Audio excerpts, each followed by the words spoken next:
Inflation and higher borrowing costs are weakening the economy. But in terms of labeling a recession, there's no definitive way to tell.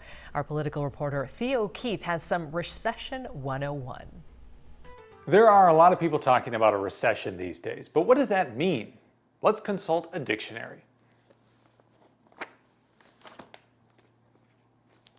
This one defines recession as a period of reduced economic activity.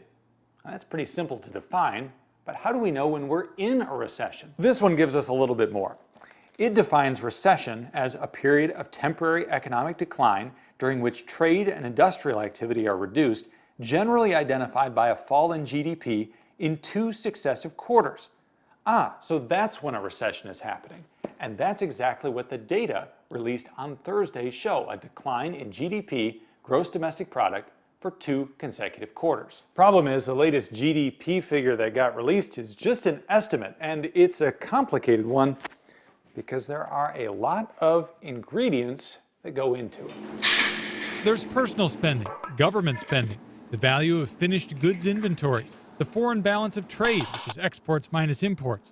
But it can take a long time to collect all of these data, which is why Thursday's figure is only an estimate, and it can be wrong.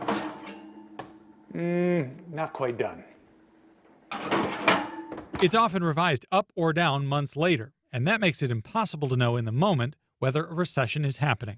Although I can tell you in the moment, these cookies are good. Regardless, in a recent Morning Consult poll, 65% of people said they thought the U.S. is already in a recession. 65%. With recession talk swirling, we went to Brett Angel, a financial advisor based in Minnetonka, for advice on what we should be thinking about our money. I don't think it's as significant as a lot of people feel whether or not that GDP number for the second quarter means we're in a recession currently. I think emotionally it matters a lot. I think it'll drive short-term market movements.